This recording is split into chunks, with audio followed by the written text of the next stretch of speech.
Hi there, this is Brendan for R&B Reviews. Today I'll be talking about Edge of Darkness, directed by Martin Campbell, who previously directed GoldenEye and Casino Royale, and starring Mel Gibson, who we haven't seen in front of the camera since probably Signs, in terms of leading roles. Edge of Darkness is about Tom Craven, a Boston detective whose daughter Emma comes back in town to visit him, and she is brutally murdered in front of him, and all the police investigations report that the killer was trying to get revenge on Tom when it was in fact really his daughter. So Tom Craven spends the entire film trying to discover exactly what his daughter was doing, what she was doing at the company she was working at, this sort of defense energy company. You're not quite sure off from the beginning what's going on, who are the real bad guys. And so this character, Jedbro, is brought in to sort of clean up the situation and contain it, played by Ray Winston. And he's sort of this shady type CIA character who also helps out Craven and meets with him, and they have, discussions and stuff about, what's going on with Craven's investigation and who's he taking down. Now, from the trailers for this movie, they made it look like Payback or something. It's not an action movie at all. It's I tried to give out as little plot details as possible because I did like where this film went and how it built up. It definitely is sort of a conspiracy theory kind of thriller plot, but it doesn't really rely on a lot of the cliches. Although there are some cliches, you find yourself actually in suspense for many of the scenes because you think, oh no, that character's going to get shot, just because you're used to the conspiracy theory cliches. But luckily, Edge of Darkness doesn't fall into them too badly. It's based off of the 1980s BBC miniseries.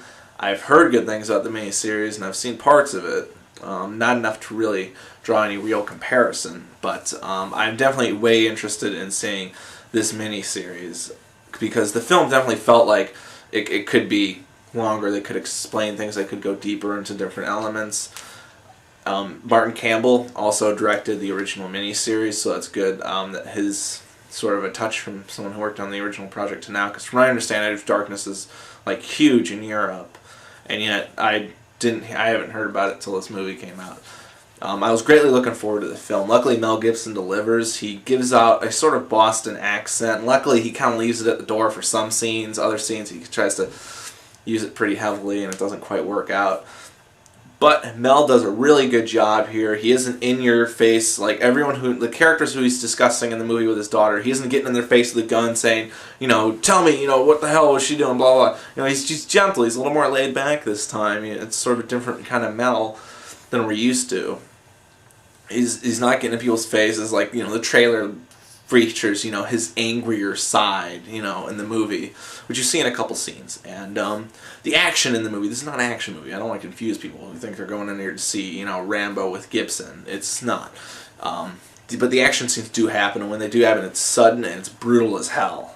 I mean, there's particularly one scene involving it where the character of Tom Craven is talking to another character about where his daughter worked, and the character goes to leave the conversation, and you're just waiting for that moment where they get taken out, and it's just like brutal as hell. Brutal. I mean, the violence in this movie, it kind of catches you off guard. I mean, a lot of scenes you're almost anticipating it, but the plot here I was really impressed with. It's very intriguing. I definitely wanted to know more with the story, and I wanted more from the character of Jedbro, who's played by Ray Winston, as I mentioned. Really, the character is kind of underutilized. He gives a few great scenes, but I really wanted to know. It felt like a lot of his stuff ended up on the cutting room floor. I wanted to know more about his character. He was really interesting.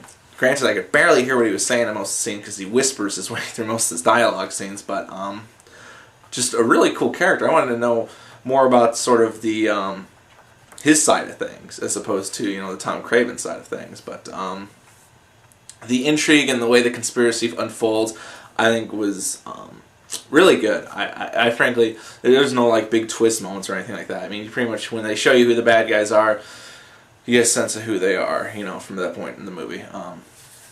Also, the film was written by William Monahan, who had previously written the Oscar-winning film The Departed. I absolutely love The Departed, one of my favorite movies of the last decade. Possibly one of my favorite films of all time. I love The Departed. And his writing is evident. You see those sort of touches. It was written with another writer as well, Andrew Bowell. I'm not familiar with him. But the William Monahan part you can kind of pick up on with some of the dialogue and stuff like that. And once again, it's dealing with Boston police. Edge of Darkness is definitely a recommended trip to the theater, particularly if you're a Mel Gibson fan like me. I love his films, Lethal Weapon, Payback, Patriot. You know, I love his stuff. He is a sort of a smaller. He doesn't jump into like every kind of film, so it was interesting to see him in this. It's not really a comeback of sorts, I would say, but hopefully this encourages him to stay in front of the camera more. Edge of Darkness delivers with the story. I didn't want to give too many details out in this video, and frankly, the way it developed, I really like. You know, you find out a lot more about the character Emma Craven as the story goes on, and you know, I was very interested in where this film goes. I'm very interested to check out the miniseries as well. So, if there's anyone out there who has seen the miniseries, you know, definitely let me know how it is. I'm very curious to pick it up and check it out. Just leave any comments down below. Mel Gibson does a great job here. A film worth checking out in theaters. So. It's worth looking into. Not the greatest film ever made, you know, not the best film by Martin Campbell, I don't think so either, but really good. I'm interested in checking out the miniseries, like I said, so check us out on the next edition of R&B Reviews, and any last minute questions for Rob and I to answer for our Q&A, just go ahead and put those in the comments section, and our Q&A video will be coming up soon. So, thanks for watching.